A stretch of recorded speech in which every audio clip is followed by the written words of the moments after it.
বিসমিল্লাহির রহমানির রহিম। আসসালামু আলাইকুম। প্রিয় বন্ধুরা, আশা করি আপনারা ভালো আছেন। মাহবুব আলম ফরিজ ইউটিউব চ্যানেলের পক্ষ থেকে আপনাদের সকলকে শুভেচ্ছা স্বাগতম। প্রিয় বন্ধুরা, আমি গত ভিডিওতে 2019 সালের প্রথম ধাপের 20টি অঙ্কের ব্যাখ্যা সহ সলিউশন করিয়েছি। আজ দ্বিতীয় ধাপের আরও 20টি অঙ্কের সলিউশন করব। আপনারা আমার সাথে থাকবেন, আশা করি আপনার যতটুকু উপকার আসবে। প্রিয় বন্ধুরা, আর কথা বাড়াচ্ছি না, আমরা সরাসরি আমাদের নির্ধারিত কাজে চলে। প্রিয় বন্ধুরা, প্রাইমারি শিক্ষক নিয়োগ 2020 আমি এই বিষয়ে দুইটি ভিডিও আপলোড করেছি। আজকে তৃতীয় বিষয়টি আপলোড করতে যাচ্ছি। আপনারা আমার সাথেই থাকবেন, আশা করি আপনাদের ভালো লাগবে। আর প্রথমে আমি আমার পরিচয়টা দিয়ে নিচ্ছি।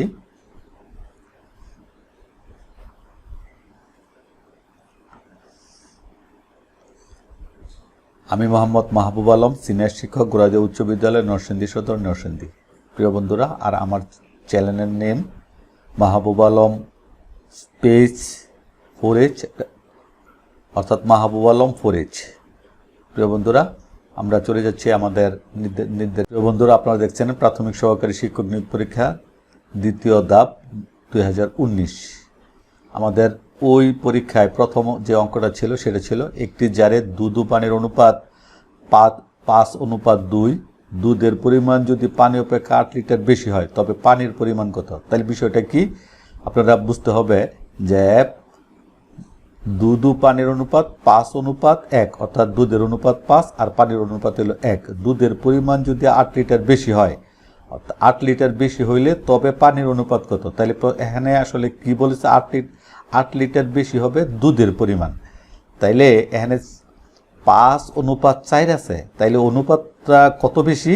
5-এর থেকে যদি আমরা 1 বিয়োগ দেই তাহলে 4। তাইলে 4 অনুপাতের জন্য দুধের পরিমাণ হলো 8 লিটার হবে, আর 1 অনুপাতের জন্য পানির পরিমাণ কত হবে? দেখি আমরা ব্যাখ্যাটা কিভাবে করছি। হ্যাঁ প্রিয় বন্ধুরা, দেখেন যে অনুপাতের পার্থক্য আমরা বের করে নিছি। 5 বিয়োগ 1 সমান 4। দুধের অনুপাত 4 বেশি হলে দুধের পরিমাণ হবে কত? 8 লিটার, অর্থাৎ 8 লিটার, অর্থাৎ অনুপাত 4 হইলে 4 সমান হইল 8 লিটার দুধ। তাহলে 1 মানে কম, তাহলে 8-এর যদি আমরা 4 দিয়ে ভাগ করি 2 লিটার, অর্থাৎ 1 কার অনুপাত? 1 হলো পানির অনুপাত। সুতরাং পানির পরিমাণ হইব 2 লিটার। প্রিয় বন্ধুরা, আশা করি আপনারা প্রথম অঙ্কটা বুঝতে পেরেছেন। যে এখানে বিষয়টা হইলো যে বলছে যে দুধের পরিমাণ যদি 8 লিটার বেশি হয়, তাহলে যেহেতু বেশি হয় তাইলে দুধের অনুপাতটা পানির অনুপাত থেকে কত বেশি সেটা আমাদেরকে বের করে নিতে হবে। তাহলে দুধের অনুপাতটা পানির অনুপাত থেকে 4 বেশি হওয়ার কারণে 8 লিটার বেশি হয়। তাইলে 1 বেশি হওয়ার কারণে কত বেশি হবে? তাইলে 2 লিটার বেশি হবে। তাহলে 1 কার অনুপাত? 1 হলো পানির অনুপাত। সুতরাং 1 হলো পানির অনুপাত, সুতরাং 1 সমান কত? 2 লিটার, অর্থাৎ দুধের পরিমাণ হলো 2 লিটার। প্রিয় বন্ধুরা, আপনারা আসলে বিষয়টা বুঝতে পেরেছেন। দ্বিতীয় অঙ্কতে চলে যাচ্ছি আমরা। পিতার বয়স পুত্রের বয়সের 2 গুণ অপেক্ষা 2 বছর বেশি। পিতার বয়স পুত্রের বয়সের 2 গুণ অপেক্ষা 2 বছর বেশি। পিতার বয়স যদি 62 বছর হয় তাহলে পুত্রের বয়স কত? তাহলে প্রিয় বন্ধুরা, আমরা এখন যদি আমরা সলিউশনে যাই তাহলে আমাদের সাধারণত আপনারা জানেন যে যাদের কম সেটা আগে ধরে নিতে হয়, কম বয়স যাদের সেটা ধরে নিতে হয়। তাহলে এখানে অবশ্যই পিতার বয়স থেকে পুত্রের বয়স কম হবে, এই জন্য আমরা ধরে নিলাম যে পুত্রের বয়স ক বছর। তাহলে প্রথম শর্ত অনুসারে কি, যে পিতার বয়স পুত্রের বয়সের 2 গুণ অপেক্ষা 2 বেশি। তাহলে আমরা ধরলাম কত? যে পুত্রের বয়স ক বছর। তাহলে যদি ক বছর হয় তাহলে পিতার বয়স কত হইব? 2 গুণ অপেক্ষা, অর্থাৎ 2 ক প্লাস হইল 2। দেখেন 2 ক প্লাস হইল 2 বছর। আর তাইলে প্রশ্ন মতে এই 2 ক 2 বছর মানে হইল কত? পিতার বয়স, অর্থাৎ 62 বছর। অর্থাৎ 2 ক প্লাস 2 বছর মানে হইল কত? 62 বছর। সুতরাং প্রশ্ন মতো আমরা লিখতে পারি। তাহলে ক সমান কত হবে? ক সমান কত হবে? তাহলে তাহলে এই দুই যদি সমানের এই সাইডে আইসা পড়ে তাহলে হইলো -2। আর 2ক হইলো 2ক সমান হইলো, তখন হইলো আপনারা যদি করতেন খাতার মধ্যে তাইলে কি করতেন প্রথমে সাধারণত, যে 2ক সমান 62 মাইনাস হইলো 2, আর ক সমান 2 আবার এখানে হতো। তাহলে আমাদের এই বিষয়টাকে একটু আমরা যদি শর্টকাট, আমাদের প্রশ্নের শর্টকাট হয়তো আমরা কীভাবে বিষয়টা করতে পারি। তাহলে আমরা ক সমান যেহেতু ক আর 2 যেহেতু কয়ের সাথে গুণ হিসেবে আছে, আর যেহেতু এই 2 সমানের ডান দিকে চলে আসবে, সুতরাং অটোমেটিকলি এই 2 এই মানে গুণ হিসেবে আছে, ডান দিকে আসতে সেটা ভাগ হয়ে যাবে। আর এখানে 2 যোগ হিসেবে আছে, আর এটা যদি সমানের ডান দিকে চলে আসে সেটা বিয়োগ হয়ে যাবে। তাইলে 62 থেকে যদি আমরা 2 বিয়োগ করে নেই তাইলে হয় 60। 60কে যদি আমরা 2 দেয়া ভাগ করি তাইলে 30 হয়। তাহলে প্রিয় বন্ধুরা, আমরা আসলে তো কি বলবো, আমরা তো মানে যত সংক্ষিপ্ত আকারে করব এবং শুদ্ধভাবে, তাহলে আমাদের বিষয়টা যদি আমাদের এরকম এই বিষয়টা যদি আমাদের ভালোভাবে মনে থাকে তাইলে বাকি 2-3 লাইন আর আমাদের করতে হলো না। আর যেহেতু মানে না করার জন্য নিশ্চয়ই আমাদের কিছু সময় বেঁচে যাবে, আর এই সময়টা আমরা অন্য কাজে লাগাইতে পারবো। তাই আমাদের বিষয়টা বুঝতে হবে যে এখানে 2ক প্লাস হইল 2ক প্লাস হইল 2, অর্থাৎ 2 এর সাথে ক গুণ আর এই 2 এর আগে প্লাস চিহ্ন। আর আমরা সাধারণত এইসব বার করার জন্য যে সংখ্যাওয়ালা অর্থাৎ কওয়ালাগুলি বাম দিকে রাখি আর বাকিগুলো ডান দিকে নিয়ে আসি। তাইলে 2 এর আগে প্লাস, এটা যদি আমরা ডান দিকে নিয়ে আসি তাহলে নিশ্চয়ই এই প্লাসটা মাইনাস হয়ে যাবে। আর 2ক এই 2 এর সাথে ক গুণ হিসেবে আছে, আর যেহেতু আমাদের ক এর মানটা বার করতে হবে, তাহলে গুণ যদি থাকে তাহলে আমরা সবাই জানি, আপনারাও নিশ্চয়ই জানেন যে এই গুণটা যদি আমরা সমানের ডান দিকে চলে আসে তাহলে এই গুণটা ভাগ হয়ে যায়, এই জন্য এই 2টা এখানে চলে আসছে। তাহলে প্রিয় বন্ধুরা, এখন আমরা প্রথমে কি করব, 62 থেকে যদি 2 বিয়োগ করে দেই তাইলে হলো 60, 60কে যদি আমরা 2 দ্বারা ভাগ করি তাহলে 30। তাহলে দেখেন, এই দেখেন আপনাদের যে এই সঠিক উত্তরটা 30। তাহলে প্রিয় বন্ধুরা, আমরা প্রথম অঙ্ক দ্বিতীয় অঙ্কটা করেছি, আশা করি বুঝতে পেরেছেন। এবং এখন আমরা তৃতীয় অঙ্কে যাব। আমরা তৃতীয় যাচ্ছি। প্রিয় বন্ধুরা দেখেন, এখানে একটা সুন্দর একটা অঙ্ক যে 4x² প্লাস 9y স্কোয়ারের সাথে কত যোগ করলে যোগফল পূর্ণবর্গ সংখ্যা হবে।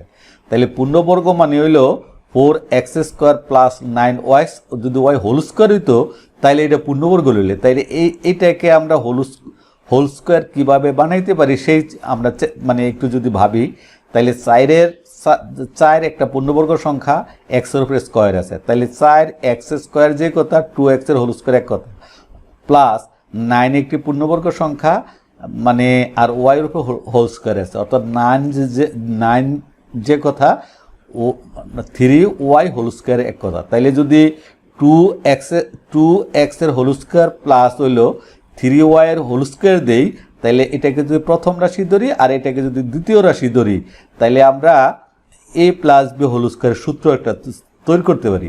এবং সূত্র তৈরি করার পর মাঝখানে যেই সংখ্যাটা থাকবো, যদি ওই সংখ্যাটা যদি এটার সাথে আমরা যোগ করে দেই তাইলে এটা একটা পূর্ণবর্গ সংখ্যা হয়ে যাবে। তাহলে দেখি আমাদের মানে সমাধান। তাহলে প্রিয় বন্ধুরা,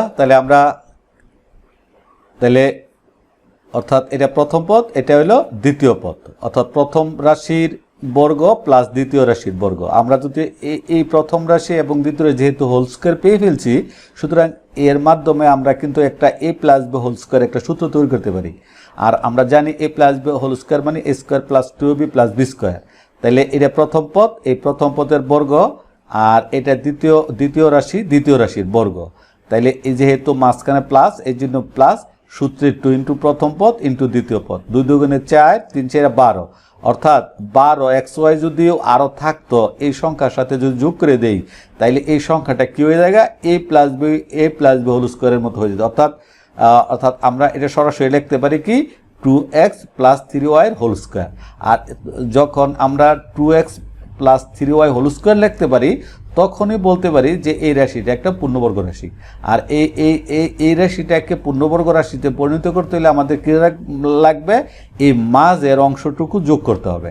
তাহলে মাঝের অংশটুকু কত, 2 দুগুণে 4, 3 4 12, অর্থাৎ 12x যোগ করতে হবে। তাহলে আশা করি বন্ধুরা আপনারা বিষয়টা বুঝতে পেরেছেন। আপনারা হয়তো পারেন, অনেক আরও ভালো পারেন, কিন্তু তারপরে আমি একটু ব্যাখ্যা করলাম যদি একটু আপনাদের সুবিধা হয় তা সেই জন্য। তো যাক প্রিয় বন্ধুরা, আমরা চতুর্থ অঙ্ক 4 নম্বর অঙ্কে চলে যাচ্ছি। কোন তিনটি বাহু দ্বারা ত্রিভুজ গঠন করা যাবে না। এখন আপনারা এই বিষয়টার জন্য নিশ্চয়ই আপনাদের জানা থাকতে হবে যে 2 বাহুর সমষ্টি যদি তৃতীয় বাহু অপেক্ষা বৃহত্তর হয় তাইলে ওই বাহুগুলি দিয়ে ত্রিভুজ বানানো যায়। 2 বাহু, আবারও বলি আপনি এটা আপনাদের মনে রাখতে হবে যে 2টি বাহুর সমষ্টি যদি তৃতীয় বাহু অপেক্ষা বৃহত্তর হয় তাইলে ওই বাহুগুলো দ্বারা ত্রিভুজ বানানো যায়। তাহলে এখানে দেখেন, প্রথমটা দেখেন 2 আর 4 6, তাহলে 6 যদি 6 এই 5 থেকে বড়। আবার ধরেন এই 4 আর 5 9, 9 6 থেকে বড়।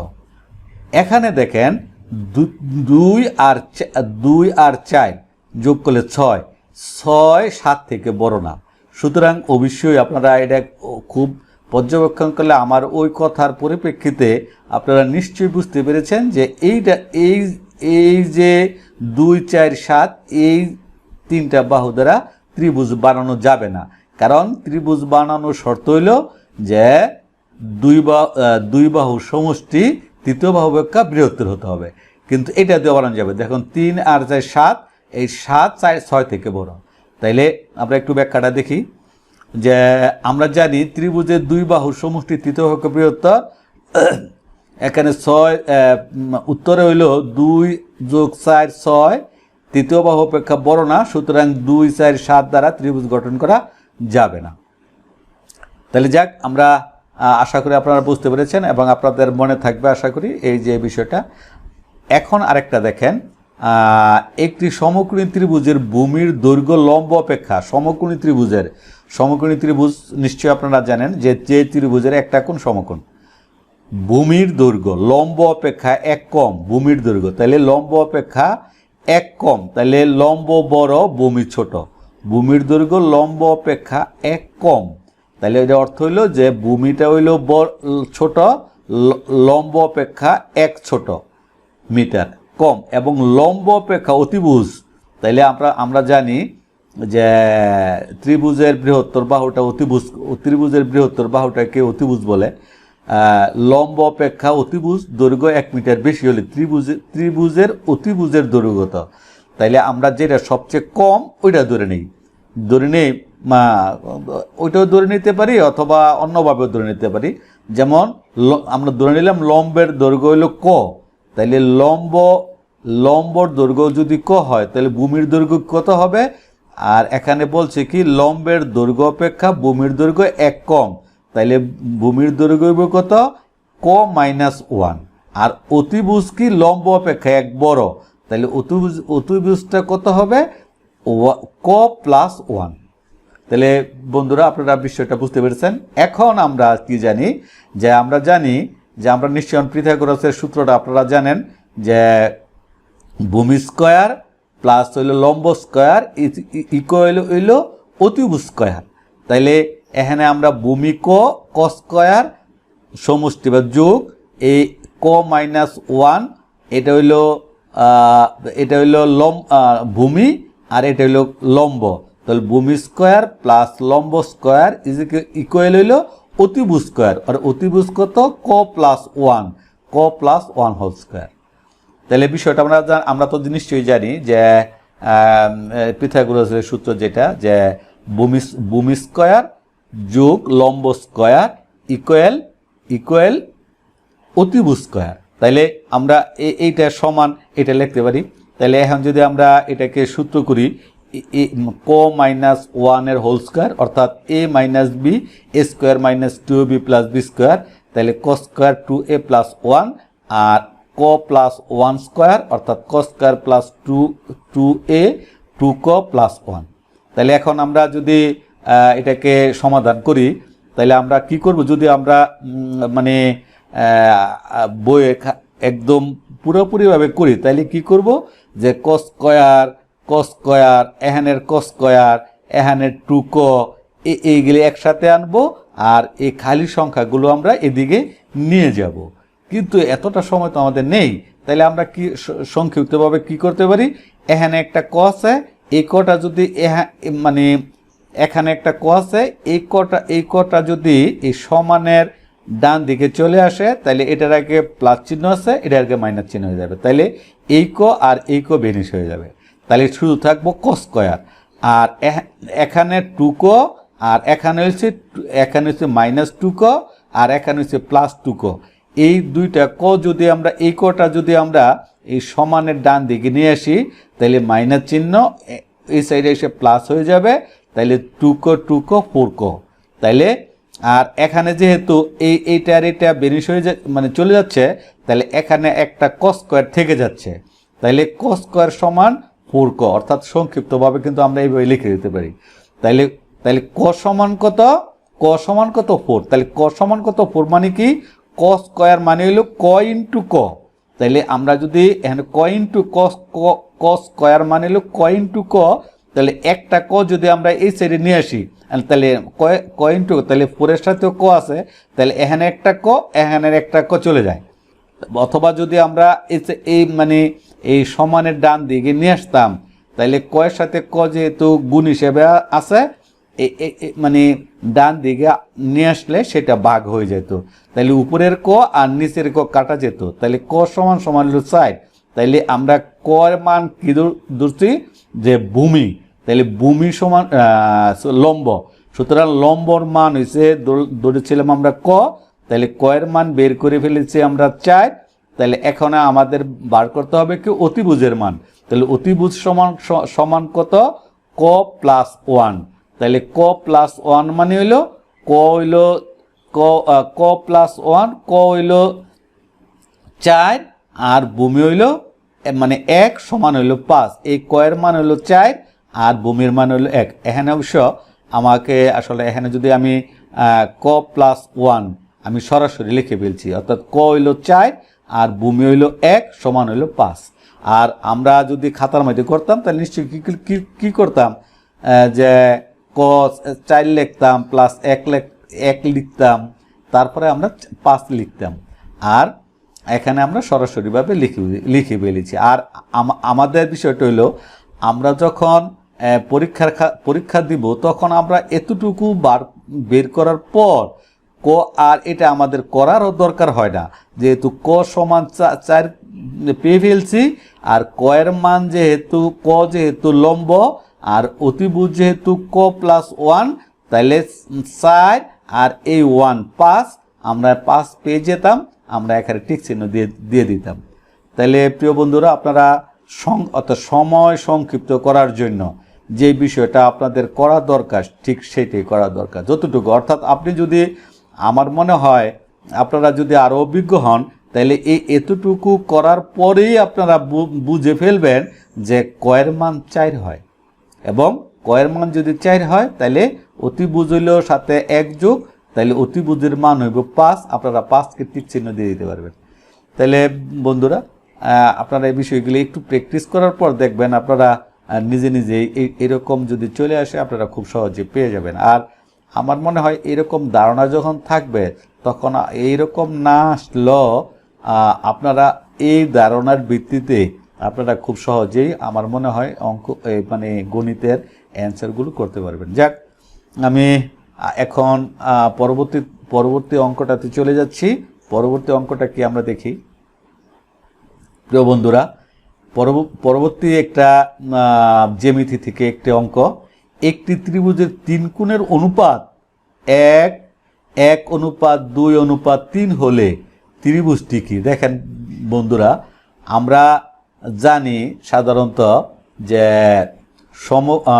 কি বলা হয় যে সমকোণী ত্রিভুজের বেলায় যদি এই যে আমরা এই তিনটা রেখা এই অনুপাতগুলি যদি একটু পর্যবেক্ষণ করি তাহলে 1 আর 2 3, অর্থাৎ এটা যদি প্রথম কোণ ধরি আর এটা যদি দ্বিতীয় কোণ ধরি তাহলে এই দুইটা কোণ মিললে হইল 3, আর এটা যদি তৃতীয় কোণ ধরি আর এটা হইল মানে এইটা হইল 3।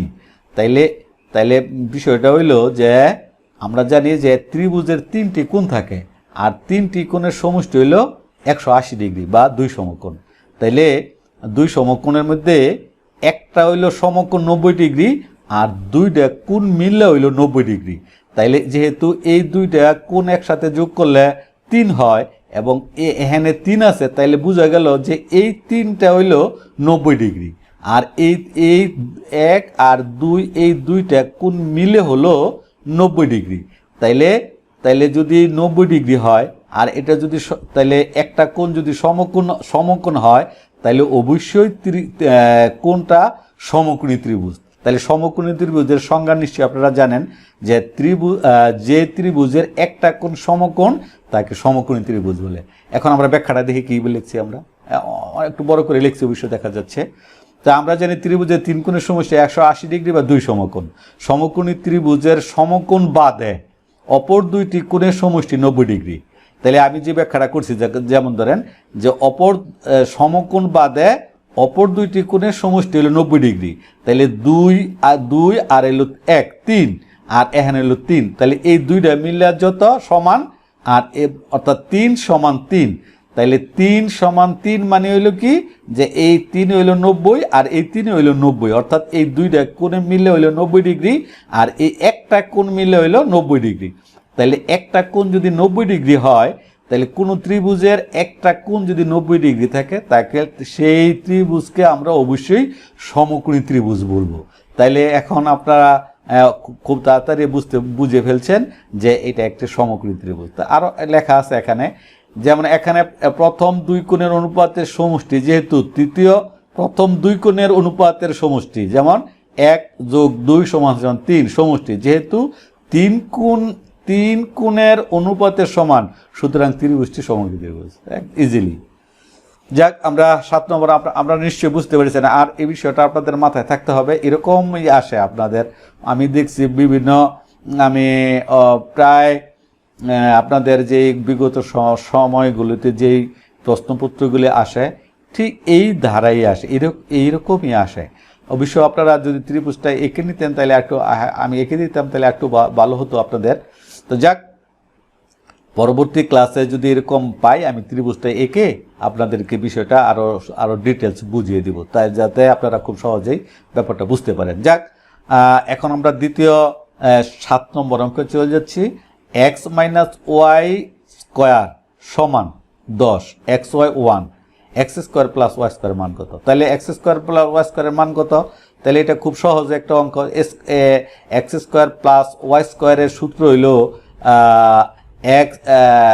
মানে দুইটা সূত্র আছে আপনারা জানেন যে x² a² + b² এর দুইটা মান নির্ণয়ের সূত্র, একটা হলো a + b² - 2ab, একটা হলো a - b² + 2ab। তাইলে আপনারা নিশ্চয়ই জানেন যখন মান মাইনাসে দেওয়া থাকে তখন মাইনাসের সূত্র।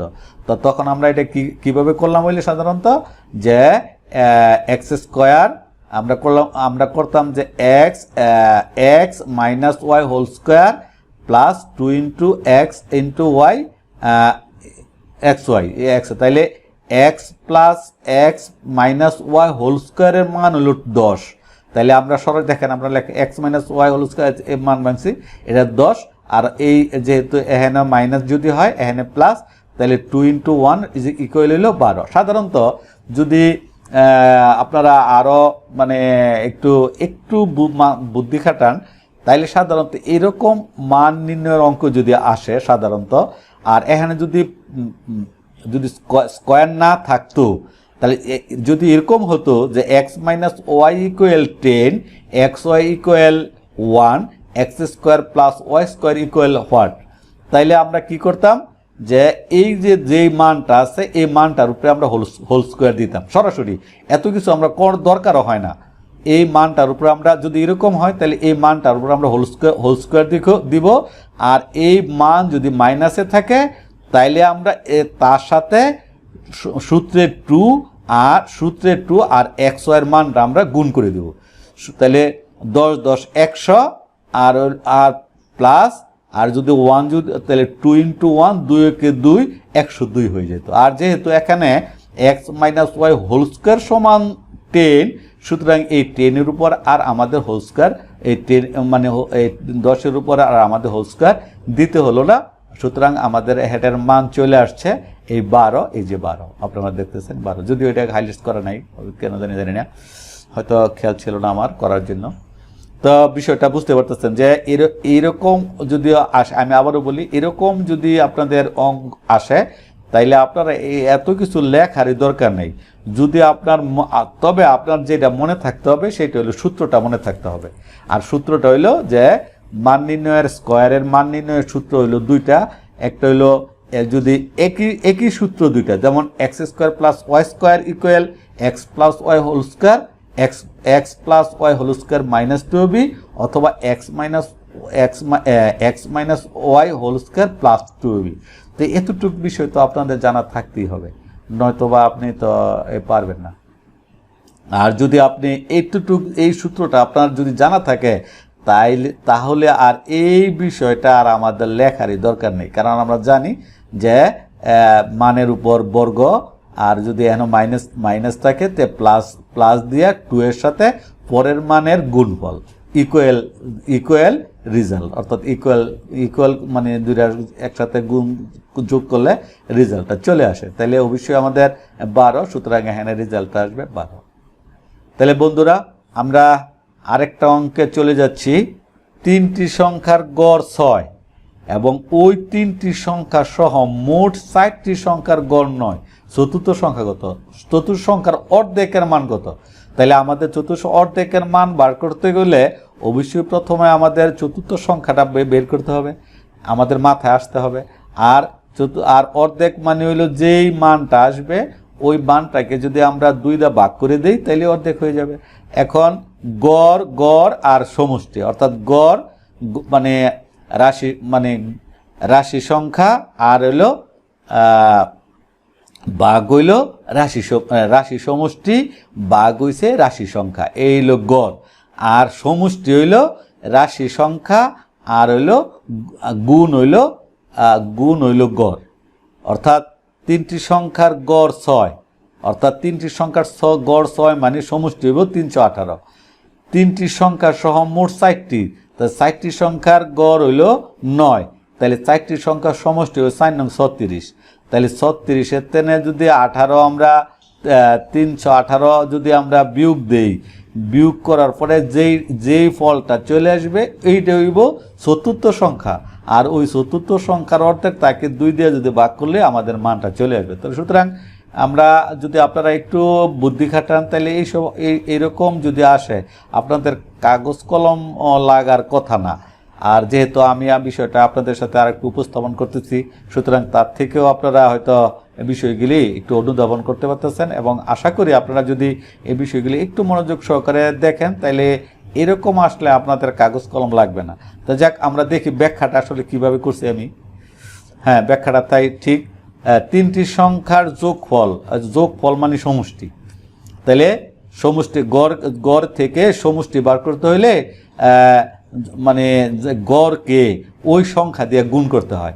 তাহলে গড় হইল 6, আর 3টি সংখ্যা এই 3 দিয়ে গুণ করছে 18 চলে আসছে।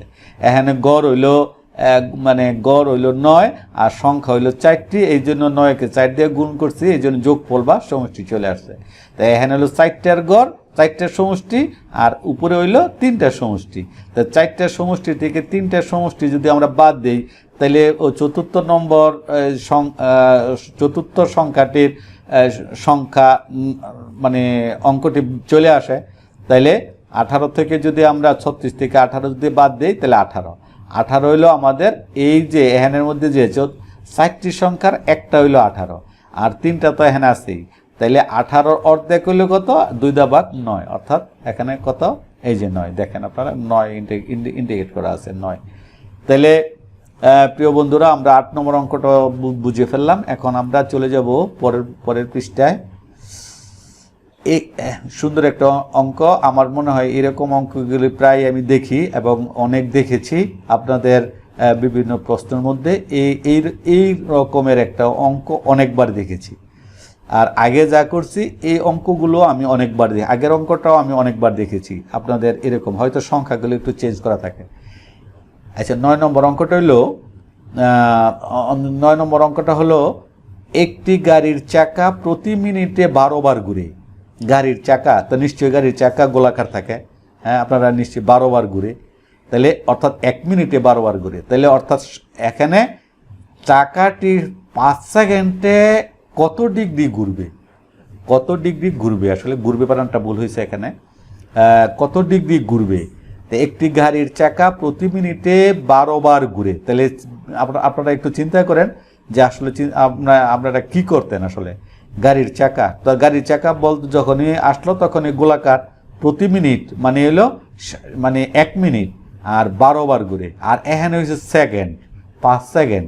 তাহলে এখানেও আমাদের যদি এই অঙ্ককে ক্যালকুলেশন করতে হয়, হয়তো এই 5-এর আমাদের মিনিটে নিয়ে আসতে হবে, অথবা এই মিনিটকে আমাদের সেকেন্ডে নিয়ে আসতে হবে। তবে আমার মনে হয় এই মিনিটকে সেকেন্ডে নিলে অঙ্কটা সহজ হবে। তাইলে প্রতি মিনিটে 12 বার ঘুরে, এর অর্থ হইল 60 সেকেন্ডে 12 বার ঘুরে।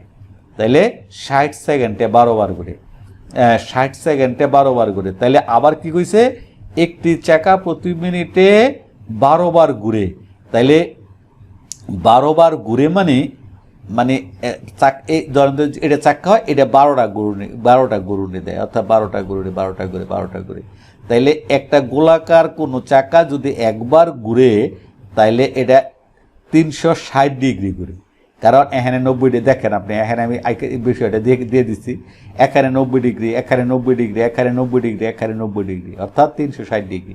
অর্থাৎ এটা হইলো এক সরল কোণ, এটা হইলো এক সরল কোণ, এই দুইটা মিলে হলো 2 সরল কোণ। আর এক সরল কোণ সমান 180 ডিগ্রি, আর 2 সরল কোণ মিলে হলো 360 ডিগ্রি। অর্থাৎ তাহলে একবার ঘুরা মানে হলো 360 ডিগ্রি ঘুরা। তাহলে এরকম 12 বার ঘুরে 60 সেকেন্ডে।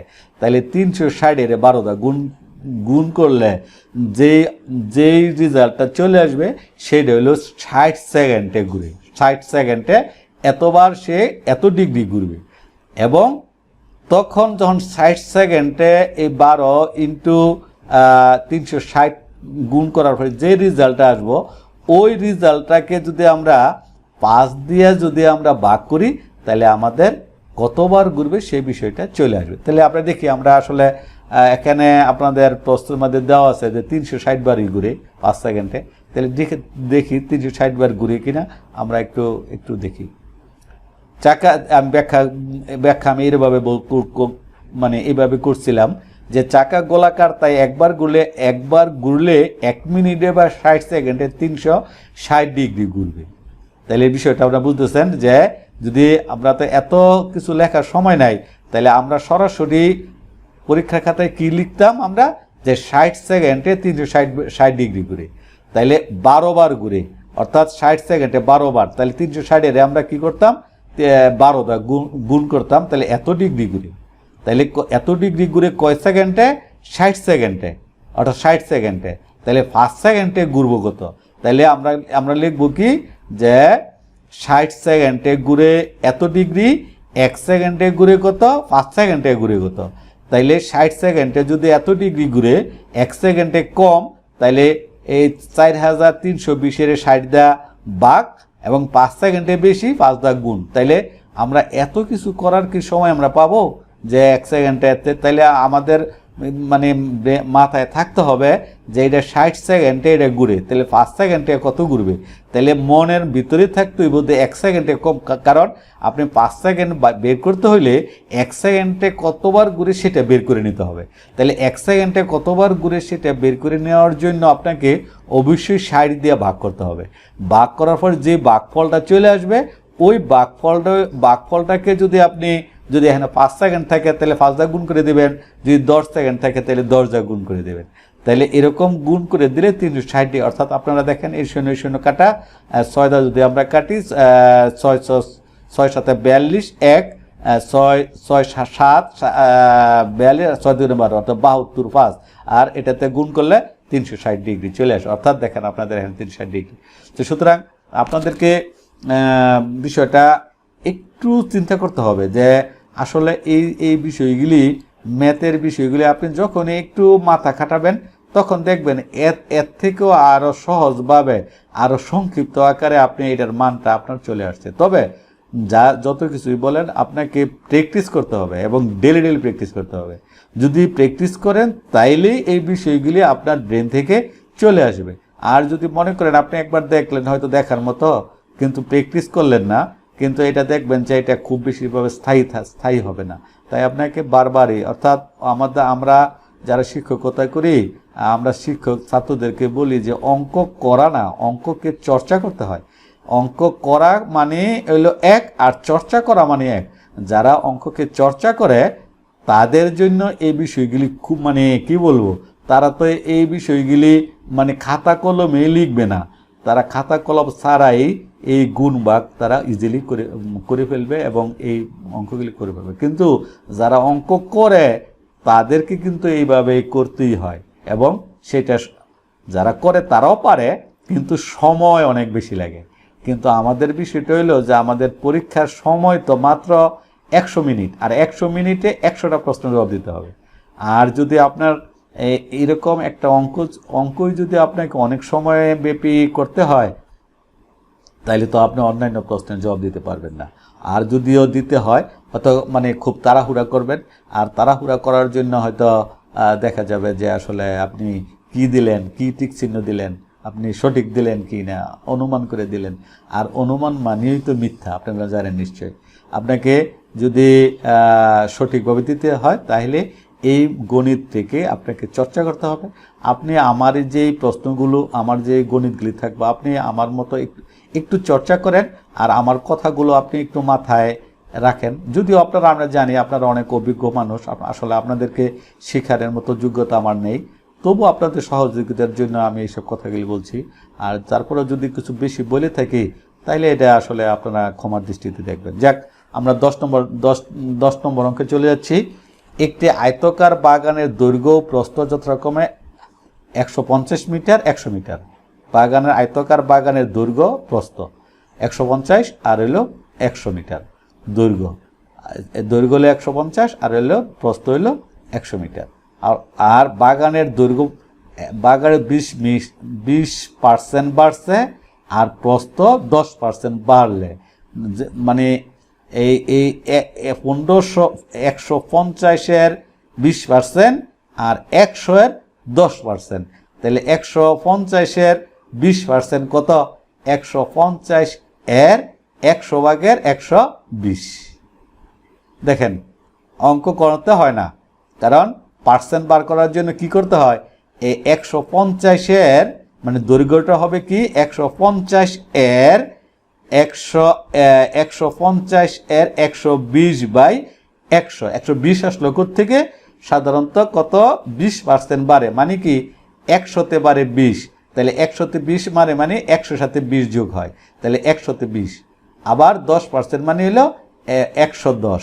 তাইলে আমরা যদি এটা খাতা কলমে অন্যভাবে করতে চাই তাইলে তো আধা পৃষ্ঠার মতো খাতা লাগবে। কিন্তু দেখেন, আপনি যদি একটু মাথা খাটান যে পার্সেন্ট, তাহলে কার 150-এর কার 100-এর 20% মানে 100/20, অর্থাৎ মানে 100/120, তাইলে 100/110। আর হলো কার 150-এর কার 100, যদি 150 না থেকে 500 থাকতো তাহলে 500-এর, এরা যদি মানে 600 থাকতো 600 মানে 600-এর না, মানে প্রস্থ তো আর দৈর্ঘ্য থেকে বড় হইতে পারে না, সুতরাং 600 হবে না, হয়তো 400, 500 হলে 400 হইতো এরকম। কারণ দৈর্ঘ্য কখনো প্রস্থ কখনো দৈর্ঘ্য থেকে বড় হতে পারে না। সুতরাং আমরা যদি একটু এখানে মানে আপনাদের উত্তরটা হলো 19,800, তাহলে আমরা একটু ব্যাখ্যাটা দেখি। আমি যেভাবে বলছি সেভাবে হয় কিনা দেখেন, তারপরে কত বড় হয়ে গেছে আমরা যদি করতে চাই। কিন্তু আমি আসলে এটা কি বলবো যে দেখেন, 150-এর 100/120, তাহলে কাটাকাটি 180, 100-এর 110, তাহলে শুধু 110, এই 100 কাটা 110, তাহলে এটা হলো নতুন দৈর্ঘ্য আর এই হলো নতুন প্রস্থ। তাহলে দৈর্ঘ্য আর প্রস্থ বের করে ফেলছি, ক্ষেত্রফল আর কি আমরা জানি দৈর্ঘ্য ইন্টু প্রস্থ ইকুয়াল ক্ষেত্রফল। তাহলে এটা গুণ করার দেওয়ার পরে আমরা যেটা পারবো এটাই ক্ষেত্রফল। দেখেন এটা গুণ করে দিছি, এগুলো ক্ষেত্রফল বেড়ে গেছে। তা প্রিয় বন্ধুরা, আশা করি এইরকম যদি আসে আপনারা একটু মাথা খাটান, তাইলে আমার মনে হয় না যে আমার বিষয়গুলি যদি আপনারা শোনেন তাহলে আপনাদের মানে খাতা কলম লাগবে। আপনারা খাতা কলম ছাড়াই আপনারা হিসাব করে এই রেজাল্ট নিয়ে আসতে পারবেন। তবে বড় বড় গুণগুলি যেগুলি এগুলি হয়তো করতে হতে পারে। তারপরে আমি এর আগের প্রশ্নটার মধ্যে মানে যে গুণও যে কত সহজে করা যায়, আগের যদি আপনারা দেখেন আগের যে সলিউশনটা আপনারা দেখতে পারবেন যে কত বড় গুণকে আমরা কত সহজে করে ফেলতে পারি। তো যাক, এখন আমরা 11 নম্বর অঙ্কে চলে যাচ্ছি। আমরা আজকে 21টা অঙ্ক করব। আমি দেখছি কেন জানি 21টা অঙ্ক হয়ে গেছে, 20টা করার কথা ছিল। একটা অঙ্ক কীভাবে বেড়ে গেলে আমি জানি না, হয়তো ও আগের প্রশ্নের অঙ্ক ছিল কিনা সেটা বুঝতে পারি নাই। যাক, আমরা 21টি জবাব দিব আজকে। 10 থেকে 60 পর্যন্ত যে সকল মৌলিক সংখ্যার একক স্থানীয় অঙ্ক নয় তাদের সমষ্টি। একক স্থানীয় অঙ্ক অর্থাৎ 10 থেকে 60 পর্যন্ত, তাহলে এখানে প্রত্যেকটা সংখ্যাই মানে এক থেকে মানে কি বলা হয় 10 থেকে 60 পর্যন্ত প্রত্যেকটা সংখ্যাই মানে একটা সংখ্যা একক, আরেকটা সংখ্যা হলো দশক স্থানীয়। তাহলে একক স্থানীয় অঙ্ক হলো প্রথমটা, অর্থাৎ ডান দিকের সংখ্যাটা।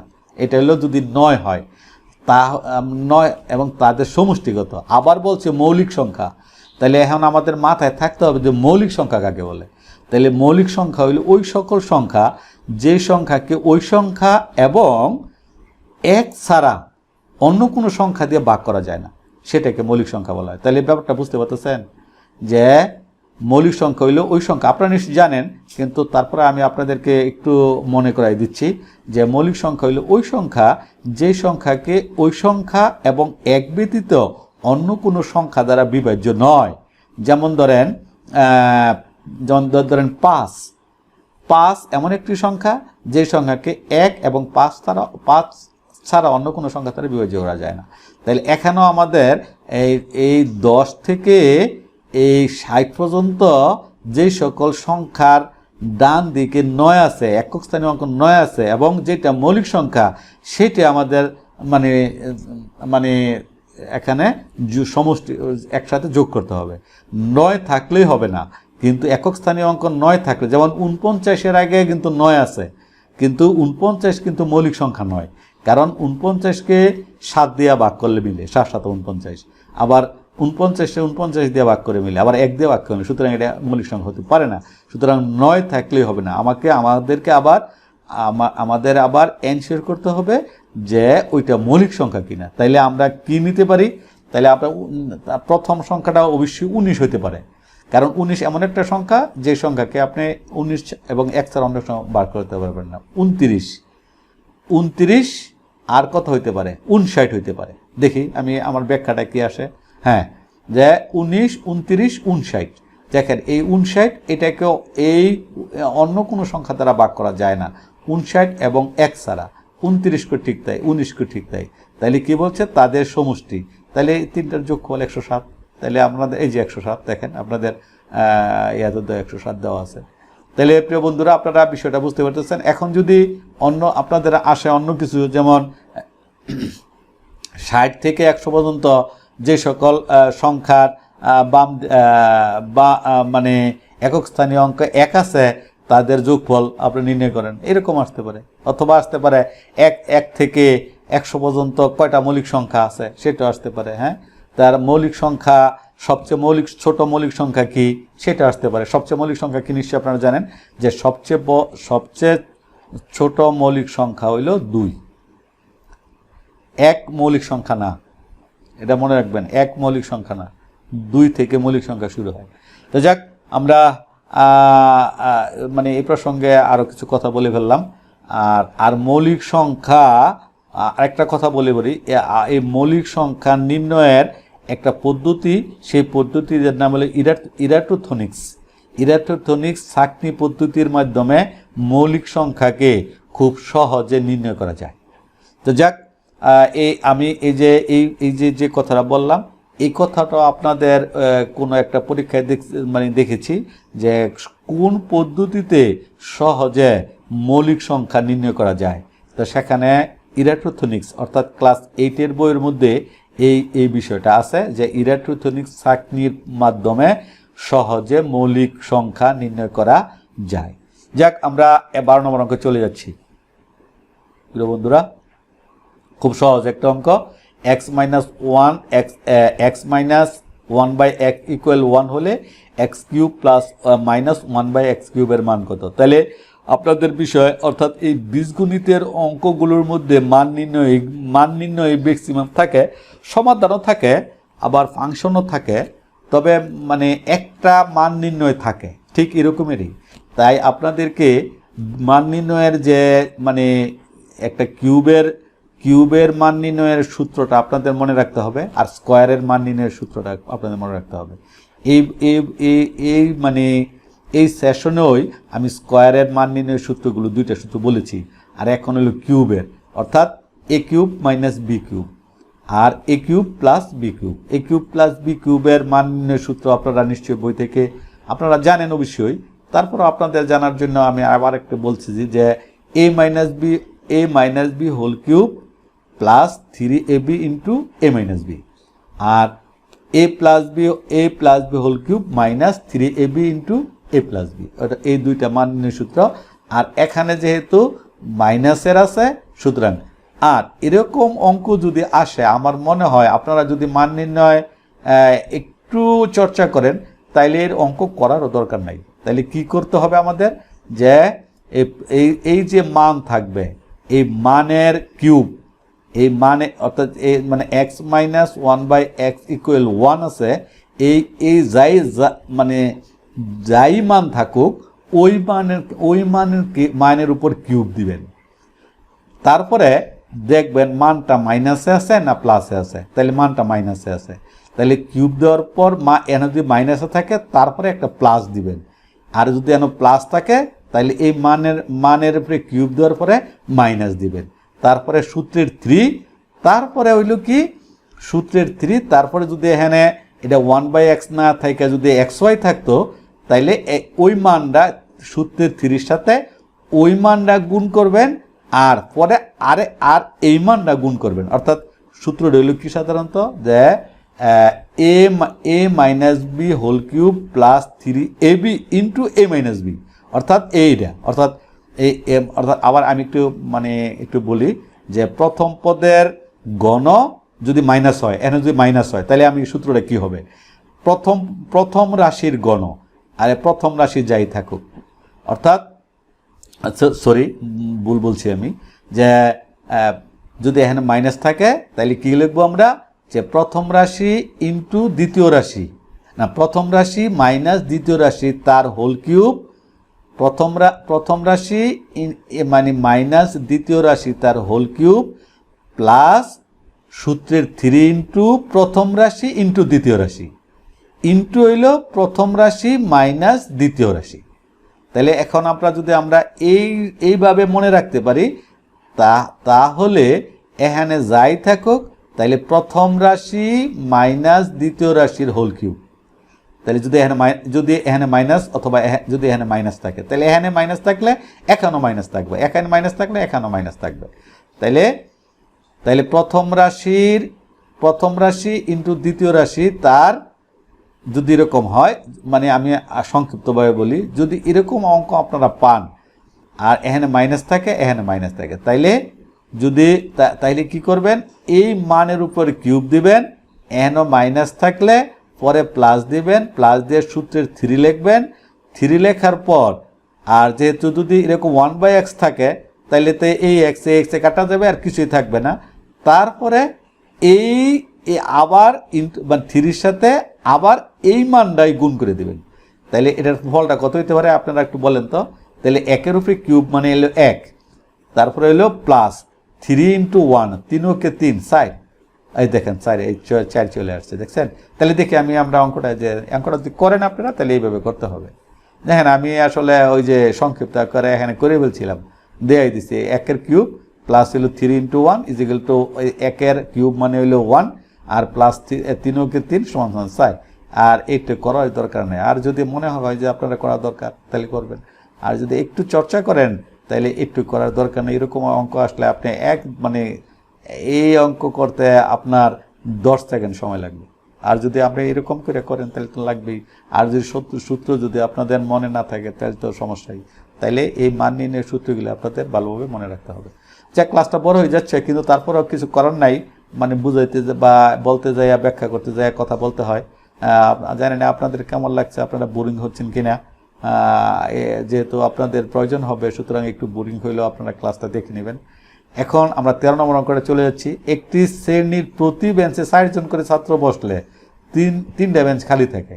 4 জন করে বসলে 3টা বেঞ্চ খালি থাকে, অর্থাৎ ছাত্র বেশি করে বসলে পিছন দিয়ে 3টা বেঞ্চ খালি থাকে। আবার 3 জন করে বসলে অর্থাৎ 3 জন করে ফাঁকা ফাঁকা করে বসলে মানে 6 জন ছাত্র আর জায়গা হয় না, তারা পিছনে দাঁড়ায় থাকে। এটাই তো বড় বিষয়টা। তাহলে এখানে ওই শ্রেণীর ছাত্র সংখ্যা কত? তাহলে 3 জন করে বসলে হইলো 4 জন করে বসলে 3টি বেঞ্চ খালি থাকে। তাহলে 4 জন করে বসলে 3টা বেঞ্চ যদি খালি থাকে, তাহলে 3টা বেঞ্চ 4 জন করে বসলে তাহলে কয়জন, মানে 3টা বেঞ্চ খালি থাকলে তাহলে 4 জন করে বসলে 3টা বেঞ্চ খালি থাকলে 3টা বেঞ্চে কয়জন বসতে পারতো? 3 4 12 জন বসতে পারতো। কি বলেন আপনারা? যদি 4 জন করে বসে আর 3টা বেঞ্চ, যদি 4 জন করে বসলে যদি 3টা বেঞ্চ খালি থাকে, অর্থাৎ একটা বেঞ্চে 4 জন করে বসে, তাহলে 3টা বেঞ্চে কয়জন বইতো? 3 4 12 জন বসতো। তাহলে 12 জন বসন লাগে না। আর এখানে কি হয়েছে? 3 জন করে বসলে 6 জন দাঁড়িয়ে থাকে।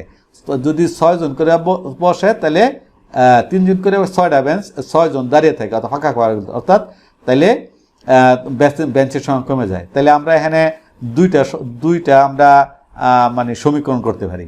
আমরা ধরে যদি নেই ছাত্র সংখ্যা যদি x ধরে নেই, তাহলে x, তাহলে প্রথম সূত্র অনুসারে x × 4, 3 জন খালি থাকে, 3 4 আবার মাইনাস হইল 3।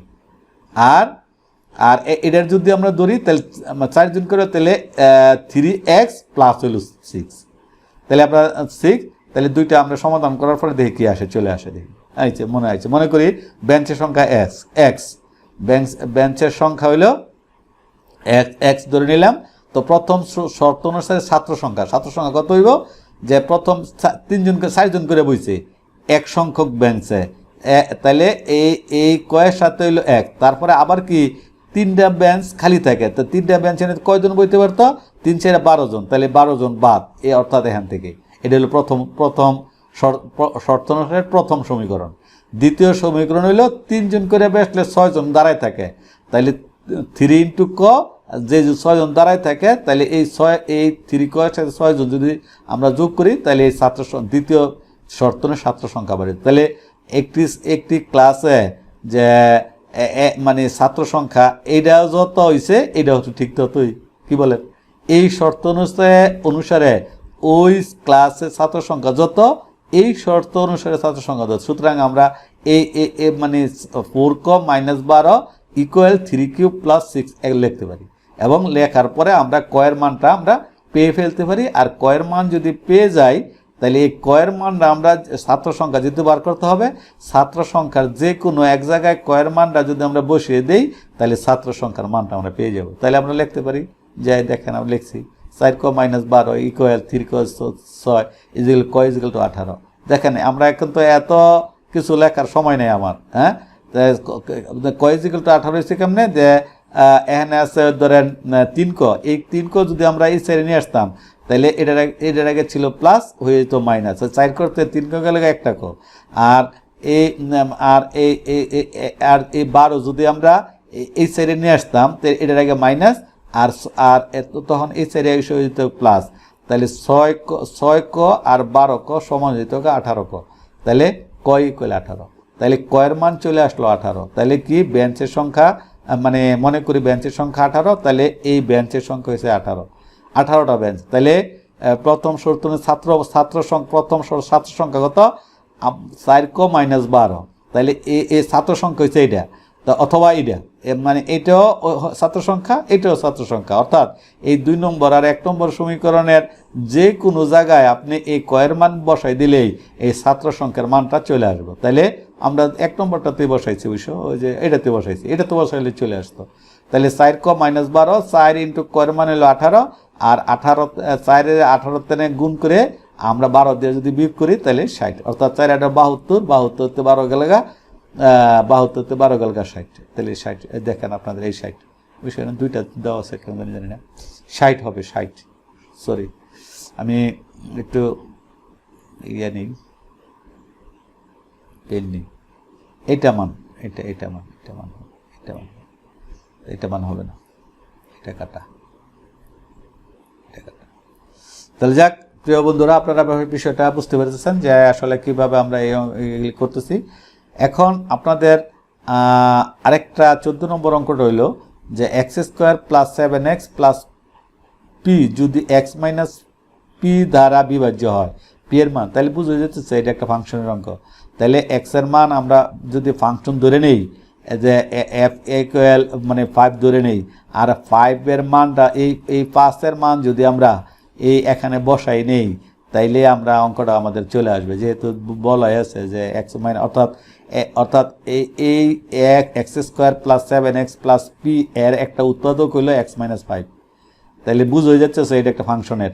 তাইলে এই আমরা যদি এই 5 মানটা এনে বসাই, তাহলে 5 × 25, 5 × 35 প্লাস হইল p, অর্থাৎ ইকুয়াল 0। তাইলে p ইকুয়াল আর যেটা হইব, অর্থাৎ মানে কত হইব, -60 হবে। দেখি আমরা কি হয় দেখি।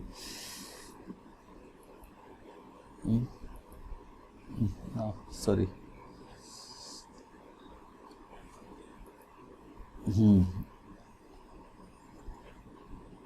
দেখেন চলে আসছে মান, দেখেন এখানে একটু বানটা বলেছে আমার, যেহেতু পি আমরা যদি এই সাইডে নিয়ে আসি তাহলে এটার আগে প্লাস, এটার আগে প্লাস, তাহলে 60, এখানে -60 হবে। তাহলে এখানে একটু আমার ভুল হয়েছে বিষয়, আমি আবার যাচ্ছি, আপনারা এই ভুলটা সংশোধন করে নেবেন।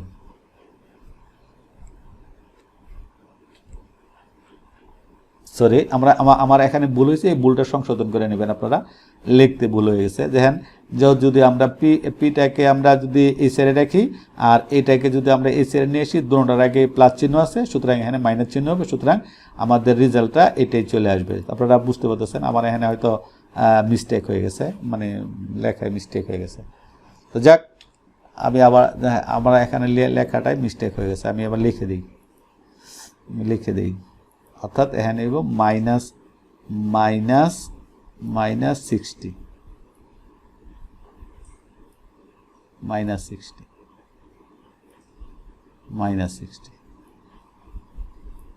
তো বন্ধুরা, আমার এখানে লেখায় মিস্টেক হয়ে গেছে, এটা তো আপনারা শুদ্ধটাই ধরে নেবেন, কারণ আপনারা বুঝতে পারতেছেন যে এই মানের আগেও প্লাস, এই মানের আগেও প্লাস, 35 আর 25 60, আর যখন এটা এই সাইডে চলে আসে তখন এটার আগে মাইনাস চিহ্ন হবে। তো যাক, আমরা পরবর্তী অঙ্কতে চলে যাচ্ছি।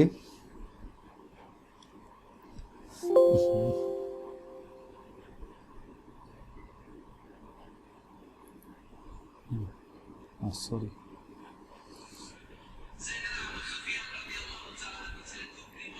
আরে কি হয়ে গেল,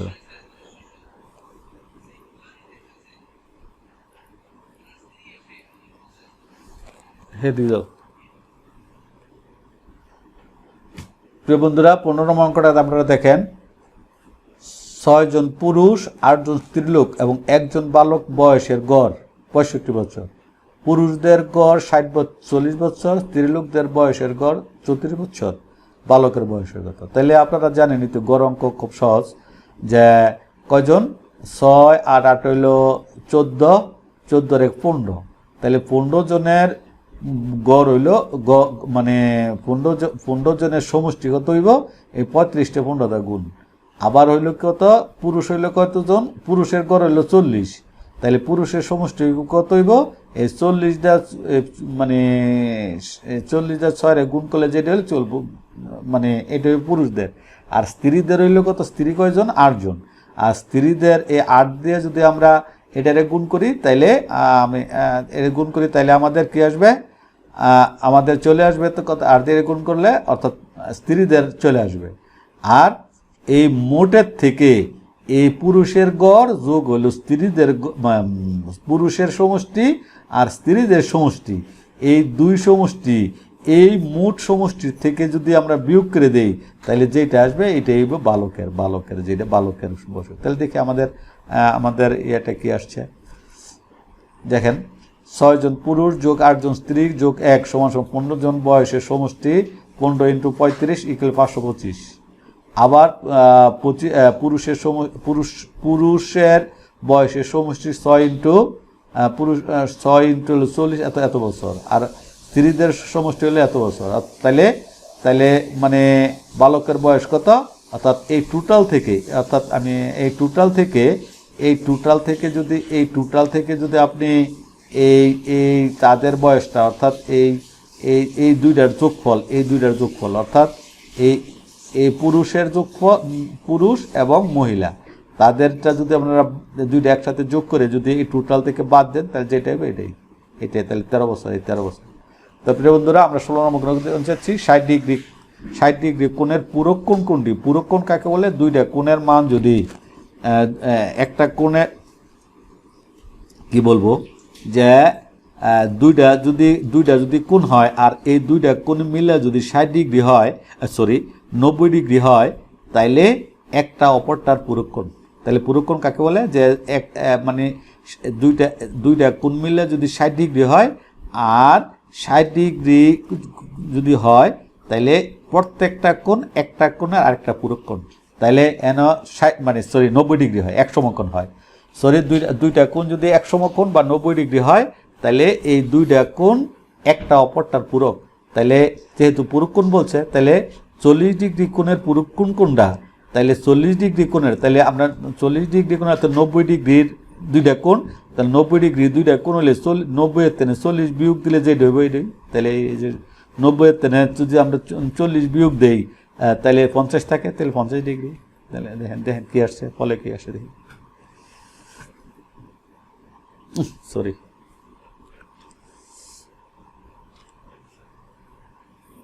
তাহলে দেখেন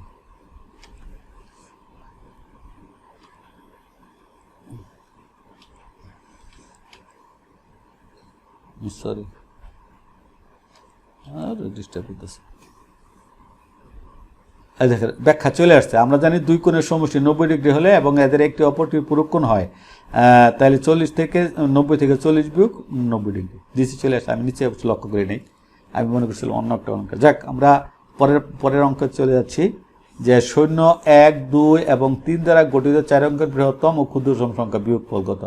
তাহলে 0, 1, 2, 3, তাহলে বৃহত্তম সংখ্যা হবে 3, 2, 1, 0 আর ক্ষুদ্রতম সংখ্যা 1, 0, 2, 3। তাহলে বৃহত্তম সংখ্যা থেকে যদি ক্ষুদ্র সংখ্যার বিয়োগফল কত? তাহলে বৃহত্তম সংখ্যা হইব 3, 2, 1, 0 আর ক্ষুদ্রতম সংখ্যা হবে 1, 0, 2, 3। তাহলে 3, 2, 1, 0 থেকে 1, 0, 2, 3 বিয়োগ করলে যেটা এটাই। তাহলে যেটা 2107 থেকে এই যে আপনারা দেখেন এখানে করছি 2107, তাহলে আমাদের এইটা সংখ্যা। যাক, আপনারা এটা খুব সহজ, এটা বুঝতে পারছেন। একটি ত্রিভুজের 3 বাহুর দৈর্ঘ্য এত হলে ত্রিভুজটির ক্ষেত্রফল কত? একটি ত্রিভুজের, তাহলে এটা অবশ্যই একটু জটিল অঙ্ক, যে ত্রিভুজের 3 বাহুর দৈর্ঘ্য এই ক্ষেত্রফল কত? তাহলে এখানে আমরা পর্যবেক্ষণ করে দেখতেছি যে এই 4, 5, 3 এই 3টা বাহুরে পর্যবেক্ষণ করে দেখা যায় যে দেখি আমরা 4, 4, 16, 3, 3, 9, 16 আর 9 হলো 25, 5, 5, 25। তাইলে বোঝা গেল যে এটা একটা সমকোণী ত্রিভুজ। তাহলে সমকোণী ত্রিভুজের এটা হইলো ভূমি, এটা হইলো অথবা এটা লম্ব, এটা ভূমি, অথবা এটা ভূমি, এটা লম্ব, আর এটা হইল এই ফার্স্ট হইলো ত্রিভুজ। আপনারা বুঝতে পারতেছেন ব্যাপারটা পর্যবেক্ষণ করে যে আমি কি বলতেছিলাম, যে এই 3টা বাহুর আমি একটু পর্যবেক্ষণ করলাম। কারণ পিথাগোরাসের সূত্র আমরা জানি কি যে সমকোণী ত্রিভুজের ক্ষেত্রে ভূমি স্কয়ার প্লাস লম্ব স্কয়ার ইকুয়াল হলো অতিভুজ স্কয়ার, অর্থাৎ সমান। তাহলে এটা যদি ভূমি হয় তাহলে 4 4 16, এটা যদি লম্ব হয় 3 3 9, 16 9 25, তাহলে 5 5 25, তাহলে 25 25 ইকুয়াল সমকোণী ত্রিভুজ। তাহলে ক্ষেত্রফল কত? তাহলে ক্ষেত্রফল মানে কি, আর ত্রিভুজ ক্ষেত্রফলের সূত্রটা অবশ্যই জানতে হবে আপনাদের, যে হাফ ইন্টু দৈর্ঘ্য ইন্টু প্রস্থ, হাফ ইন্টু দৈর্ঘ্য ভূমি ইন্টু হাফ ইন্টু ভূমি ইন্টু উচ্চতা। তাহলে হাফ ইন্টু ভূমি ইন্টু উচ্চতা, তাহলে 2 এর হাফ ইন্টু ভূমি ইন্টু 2 2 2 4, 4 2 2 দুগুণে 4, আর হলো আমরা হাফ ইন্টু ভূমি ইন্টু 3 4 12, 12 3 2 দিয়ে ভাগ করলে হলো 6 6, এই 6 হবে। দেখেন এটা মুখে করণ যায়, এটা খাতা কলম লাগেও না। তাহলে একটু পর্যবেক্ষণ করে আমরা কি পাইলাম, যে এটা গুণ মানে বর্গ করে গুণ করলাম, এটা বর্গ করে গুণ করে আমরা বুঝতে পারলাম যে এটা একটা সমকোণী ত্রিভুজ। আর সমকোণী ত্রিভুজ আর ত্রিভুজের ক্ষেত্রফল কত আমরা জানি, যে হাফ ইন্টু ভূমি ইন্টু উচ্চতা। তাহলে হাফ ইন্টু ভূমি ইন্টু উচ্চতা মানে কি, 3 আর হইলো 4 12, আর যেহেতু হাফ মানে দুইটা ভাগ, দুইটা যদি আমরা 12 ভাগ করি 6। দেখেন আমরা আমাদের অঙ্কটা কি আসে দেখি, দেখেন বাহুর 95 ত্রিভুজ সমকোণী ত্রিভুজ, সুতরাং ত্রিভুজের ক্ষেত্র হাফ ইন্টু ভূমি ইন্টু উচ্চতা অর্থাৎ 6, অর্থাৎ 2 দুগুণে 4, 2 3 দুগুণে 6, এই 6 চলে।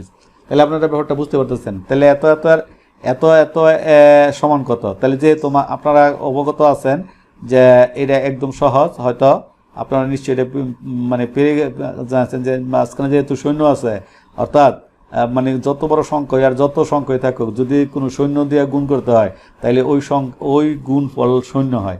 তাহলে এই জন্য শূন্য হচ্ছে, যেহেতু এখানে শূন্য আছে। তাহলে এই বিষয়টা আমাদের জানতে হবে।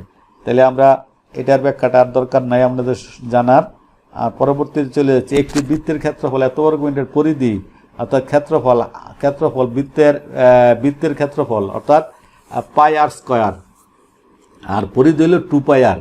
তাহলে এই বিষয়গুলি আমাদের মনে রাখতে হবে, যে ক্ষেত্রফল অর্থাৎ বৃত্তের ক্ষেত্রফলের সূত্র পাই আর স্কয়ার, আর পরিধি হলো 2 পাই আর।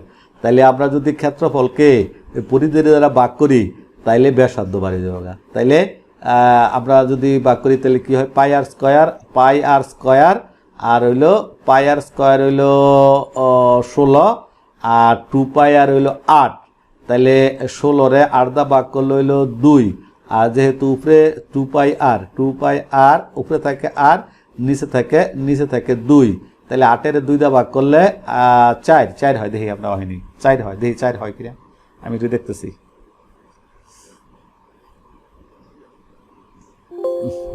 ডিসক্রিট চলে যায়। তাহলে এই যে চলে আসছে, দেখেন আমরা জানি বৃত্তের পরিধি 2 পাই আর, বৃত্তের ক্ষেত্রফল পাই আর স্কয়ার। তাহলে দেখেন আমরা ব্যাসার্ধ মানে হইলো ক্ষেত্রফলটা আমরা পরিধি দিয়ে ভাগ করছি। তাহলে পরিধি দিয়ে ভাগ করলে এখানে পাই কাটা, আর স্কয়ারের তেনে এন নিচে আর স্কয়ার আছে। তাহলে এই এখানের একটা আর এন একটা আর থাকে, তাহলে একটা আর থাকে, আর নিচে 2 থাকে, তাহলে r/2। তাহলে r/2, আর এটার মান হইছে 16, আর এটার মান হইছে 8। তাহলে এখানে অর হইল কি, এখানে থাকে আর নিচে থাকে 2। তাইলে আর এখানে এটা কাটাকাটি করলে 8 দুগুণে 16 2। তাইলে যেহেতু 2, আর যেহেতু এটা, তাহলে আর এর মান কি হইব, যেহেতু এটা ভাগ হিসেবে আছে, এটা যদি 2 এর এই সাইডে যায় 2 দুগুণে 4, তাহলে আর ইকুয়াল টু 4। তাহলে এই আর ইকুয়াল টু 4। তাহলে যদি আপনাদের এই বৃত্তের পরিধি আর ক্ষেত্রফলের সূত্র মনে না থাকে তাইলে তো আপনারা আর এই বিষয়টা পারবেন না। আর ব্যাসার্ধ মানে হইলো ক্ষেত্রফল বাই পরিধি, আর ব্যাসার্ধর সূত্র আর মানে পরিধি। আর যদি ব্যাস বলতো তাইলে কি, ব্যাসার্ধের ডবল, অর্থাৎ ব্যাস মানে ব্যাসার্ধের ডবল। তাইলে যদি ব্যাসার্ধ বার করলাম হইলে 4, আর যদি কইতো ব্যাস, তাই 4-এর সাথে আর 2 গুণ করলাম হইলে তখন আমাদের ব্যাস হয়ে গেলে। কি ব্যাপারটা বুঝতে পারতেছেন, যে এখানে ব্যাসার্ধে বার করতে গেছে। আর যদি কইতো ব্যাস কত, তখন কিন্তু ব্যাস মানে হলো ব্যাসার্ধের দ্বিগুণ। তাইলে যদি আমরা এখানে ব্যাসার্ধ বার করতাম, ব্যাসার্ধ বার করার পরে ব্যাস বার করতে হইলে এই যত ফল হয় ফলরে আমরা 2 দিয়ে গুণ করলাম হইলে, 2 দিয়ে যদি গুণ করি 4 আর 4 দিয়ে 8, তাহলে মানে ব্যাস এবং ব্যাসার্ধ। এখন যদি ব্যাস বলতো তাহলে আমরা এইভাবেই করলাম হইলে, কিন্তু ব্যাস বললে এখানের সাথে এই ফলের সাথে আরো 2 গুণ করে দিলাম হইলে, তাহলে চলে আসলো। যাক, আমরা প্রায় শেষের পর্যায়ে চলে আসছি বন্ধুরা। জানি না আপনারা কতটুকু বুঝাইতে পারতেছি, তবে আমি চেষ্টা করেছি আমার মানে যথেষ্ট মানে আন্তরিকতার সাথে। আর আমরা শেষের 21 নম্বর একটা অঙ্ক চলে আসছে, দেখি এত টাকাকে এত এত অনুপাতে ভাগ করে বৃহত্তর ক্ষুদ্র সংখ্যা ভাগের পার্থক্য নির্ণয় করো। তাহলে এত এতকে বৃহত্তর ও ক্ষুদ্রতম ভাগের পার্থক্য, বৃহত্তম ভাগ অর্থাৎ সবচেয়ে বেশি কাটায় পায় আর সবচেয়ে কম কাটায় পায়, আর এই সবচেয়ে যে বেশি পায় তার টাকা বার করতে হবে, আর সবচেয়ে কম যে পায় তার টাকা বার করতে, এবং তাদের মধ্যে পার্থক্য অর্থাৎ এই বৃহত্তম থেকে এই ক্ষুদ্রতমের বিয়োগ করে দিলে পার্থক্য বেড়ে যাবে। তাইলে আমাদের এরকম যদি বার করতে হয় তাহলে অবশ্যই মানে কি করতে হবে, এই আগে অনুপাতগুলিকে যোগ করে নিতে হবে। তাহলে 6 6 5 11 11 11 11 দিয়ে এটারে ভাগ করে ভাগফলকে 5 দেওয়া যদি গুণ করি তাহলে বৃহত্তরটা বের হবে। আবার আবার আবার এই 11 দিয়ে এটারে গুণ করে ভাগ করে যে ভাগফলটা বাড়বো, এই ভাগফলের 2 দিয়ে যদি গুণ করি তাহলে ক্ষুদ্রতরটা বের হবে। তাহলে খুব বৃহত্তর থেকে ক্ষুদ্রতর বিয়োগ করে দিলে যে দেবো এটা পার্থক্য। কি আপনারা বুঝতে পারতেছেন বিষয়টা? যে এখান থেকে এই অনুপাতের টাকা বার করতে হলে কি করতে হবে, যে কি করতে হবে, যে এই অনুপাত হইলে কত 9 9 11 11 11 দিয়ে এটারে ভাগ করার পরে যদি বড়টা চান তাহলে 5 দিয়ে গুণ করতে হইব ভাগফলটাকে, তাহলে বড়টা বের হবে। আবার যদি ছোটটা চান তাহলে আবার 11 দিয়ে ভাগ করে আবার 2 দিয়ে গুণ করতে হবে, তাহলে ছোটটা বের হবে। তাহলে 5 দিয়ে গুণ করার পর যে ফল বের হবে সেই ফল থেকে 2 দিয়ে গুণ ফল করে যে ফল বের হবে সেই ফলের বিয়োগ করে দিলে এই আমাদের পার্থক্য চলে আসবে। প্রিয় বন্ধুরা, তখন আমাদের এই পার্থক্যটা চলে আসবে। তাহলে আমরা একটু দেখি আমাদের অঙ্কটা কি হচ্ছে। দেখেন আমাদের এই চলে আসছে যে অনুপাতের যোগ ফলে তো বৃহত্তম সংখ্যা টাকার পরিমাণ এত অংশ, অর্থাৎ এত অংশ মানে কি 11 দিয়ে এতরে ভাগ, তারপরে ভাগ ফলে এত দিয়ে গুণ, হ্যাঁ মানে একতই যেটা বললাম এত অংশ। আবার এত অংশ মানে এত 11 দিয়ে ভাগ ফলে 2 দিয়ে গুণ, অর্থাৎ একটা হইলো 65, একটা হইলো 26। তাহলে 65 থেকে 26 বিয়োগ করে দেওয়ার পরে 39, এই যে 39 আমাদের রেজাল্ট। তাহলে প্রিয় বন্ধুরা, আমরা প্রায় শেষ করে ফেলেছি, আমাদের সমস্ত আমরা শেষ করেছি। তো জানি না আপনাদের কতটুকু কাজে আসবে, আমি চেষ্টা করেছি আপনাদের কাজে মানে করার জন্য। আমরা শেষ করে ফেলেছি আমরা আসলে। তা বিষয়টা হলো যে আপনাদের অবগতির জন্য বলি, আমি এরকম এই ক্লাসগুলো আপনাদের যেই মানে 19 সালের যতগুলো ধাপে পরীক্ষা হয়েছে আমি 2 দিন পর আমি বলেছি, প্রথম ক্লাসে বলেছি যে 2 দিন পর আমি একটা করে ক্লাস দিব এবং এইভাবে ব্যাখ্যা করে দিব। আর সর্বশেষ আমি হয়তো এইভাবে আমার হয়তো 10 থেকে 12টা ক্লাস দিতে হবে, তাইলে আপনাদের বিগত সালের যে পরীক্ষাগুলো হয়েছে এই পরীক্ষাগুলি কভার দিতে পারবো। আর হয়তো বেশিও দিতে হইতে পারে, আপনারা একটু দেখবেন। আর পরবর্তীতে আপনাদের অবগতির জন্য বলি, এই সবগুলো ক্লাসকে আমি একসাথে সবগুলি ক্লাস থেকে আমি একটু যাচাই বাছাই করে একটু বিশেষ পর্যবেক্ষণ করে এখান থেকে 50টা একজন মানে বাছাই করে 50টা অঙ্ক দিব। সেটা পরীক্ষার কিছুদিন আগে, অন্তত সপ্তাহখানেক আগে চূড়ান্তভাবে আমার মনে হয় সেইগুলি আপনারা একটু দেখবেন। আশা করি আল্লাহর রহমত আপনারা যদি একটু চর্চা করেন আপনারা 20 থেকে 20 পাবেন। আর শুধু খালি আপনার প্রাইমারি পরীক্ষার জন্যই নয়, বিষয়গুলো আমি দেখেছি যে বিভিন্ন পরীক্ষাগুলোর মধ্যে প্রায় একই রকমের প্রশ্ন আসে। ম্যাথের বেলায় হয়তো একটু কম বেশি আসে। আমি আস্তে আস্তে চেষ্টা করব যে আরও অন্যান্য যে বিষয় ব্যাংকের যে ইয়েগুলো সেগুলি থেকেও এখানে কিছু চেক করার চেষ্টা করব। তো যাক, আপনাদের আশা করি উপকার আসবে এবং আপনারা দেখবেন। আর আমরা যথেষ্ট পরিশ্রম করেই আপনাদের জন্য এই বিষয়গুলি করতেছি। আর আপনাদের যদি ভালো লাগে আর আমাদের পরিশ্রমটাকে যদি আপনাদের কাছে মনে হয় যে হ্যাঁ স্যাররা পরিশ্রম করতেছে, তাহলে অবশ্যই আমার আমার এই যে কি বলে যে আমার এই চ্যানেলটিকে আপনারা সযত্নে সাবস্ক্রাইব করবেন। আপনাদের বন্ধুদেরকেও আমাদের শেয়ার করে তাদের জানাবেন, লাইক দিবেন। আর আপনাদের কেমন লাগলো আর আপনারা কি চান, আর আমার যদি সেটা আমাদের ডিসক্রিপশন বক্সে আপনারা লিখে দেবেন। আর বিষয়টা হইল যে মানুষ মাত্রই ভুল হয়, আমি আগেও বলছি, আমারও ভুল হতে পারে হয়তো।